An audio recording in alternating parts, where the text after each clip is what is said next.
Hello everyone, welcome you to एडोलॉबिया 2.0। तो देखो, तुम लोग में से काफ़ी स्टूडेंट्स के कॉमन क्वेश्चन है एंड वो काफ़ी तुम मतलब समझ नहीं पा रहे हो कि ये एक्चुअली है क्या। तो क्वेश्चन ये है कि सपोज अगर डिसेंट्रलाइज में मुझे कोई कॉलेज अलॉट हो जाता है तो मॉपअप में मैं जो एडमिशन करवाया था वो क्या कैंसिल हो जाएगा।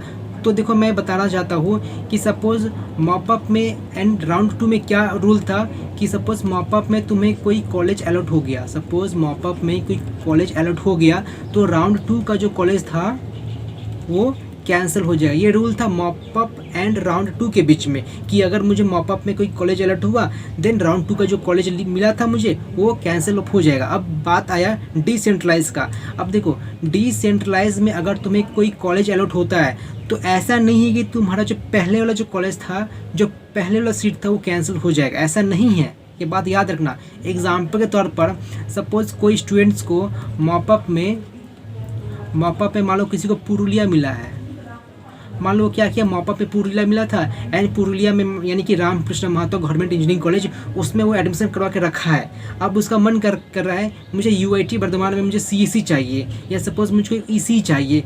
तो अब वो सोच रहा है कि सपोज़ मुझे अगर वो मिल जाता है एंड बाई चांस बाद में जाकर के मुझे माइंड चेंज हो जाता है कि नहीं मुझे ये नहीं चाहिए, तब मेरा पहले वाला जो सीट था वो क्या रहेगा? तो हाँ रहेगा, कैंसिल नहीं होगा। ये मॉपअप और राउंड 2 के बीच में था कि अगर मॉपअप में कोई कॉलेज मिलता है देन राउंड 2 का सीट कैंसिल हो जाएगा। लेकिन यहाँ पर वैसा कुछ नहीं है। अगर डिसेंट्रलाइज में तुम्हें कोई कॉलेज अलॉट कर दिया जाता है, कोई सीट अलॉट कर दिया जाता है, देन पहले वाला सीट ऐसा नहीं कि कैंसिल कर दिया जाएगा। क्योंकि ये जो डिसेंट्रलाइज काउंसलिंग है ये डब्ल्यूबीजी बोर्ड नहीं कंडक्ट करवा रहा है।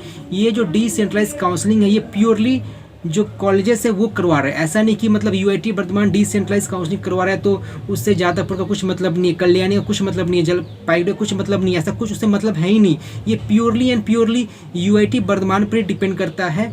मतलब इंडिपेंडेंट काउंसलिंग एक तरह से ये बोल सकते हो, कोई डिपेंडेंट काउंसलिंग नहीं है। तो यहाँ पर वैसा कुछ रूल नहीं है।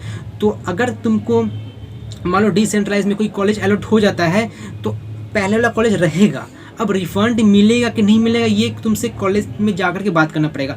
और एक यहाँ पर जैसे बात बताना था कि सपोज तुम्हें कल्याणी में तुमको कल्याणी में अभी मैकेनिकल अलॉट हुआ है, मैकेनिकल इंजीनियरिंग तुम्हें कल्याणी में अलॉट हुआ है। तो तुम क्या सोच रहे हो, मुझे डिसेंट्रलाइज अटेंड करके मुझे सीएससी में या आईटी चाहिए। डिसेंट्रलाइज अटेंड करेंगे तो सीएससी आईटी मिल जाए तो अच्छा बात है।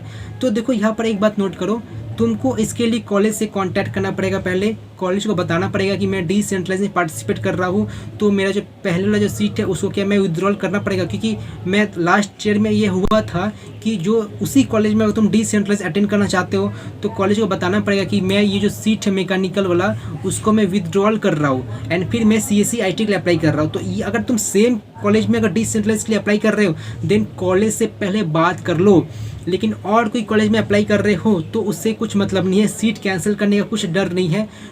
बस ये 2 पॉइंट याद रखना। पहला पॉइंट ये, आपका सीट कैंसिल नहीं होगा, ठीक है। अगर डिसेंट्रलाइज में कोई कॉलेज मिलता है तो मॉपअप का जो एडमिशन था वो कैंसिल नहीं होगा। एंड दूसरा बात ये कि अगर आप सेम कॉलेज में डिसेंट्रलाइज अप्लाई कर रहे हो तो उसके लिए आपको पहले कॉलेज से कांटेक्ट करना पड़ेगा, उनको बताना पड़ेगा कि मुझे ये ब्रांच अलॉट हुआ है, मैं ब्रांच को अपग्रेडेशन करवाना चाहता हूँ। तो उनका जो प्रोसेस है वो फॉलो अप करना। तो आई होप आपका ये जो कन्फ्यूजन था वो क्लियर आउट हो गया है। तो जैसे मैंने बताया है आपको कि अगर कुछ भी अपडेट आता है डिसेंट्रलाइज के रिगार्डिंग कि कौन से कॉलेज से कब डिसेंट्रलाइज अटेंड हो रहा है, कब करवाया जा रहा है, तो मैं जल्द ही इन्फॉर्म आपको जरूर करूँगा, ठीक है।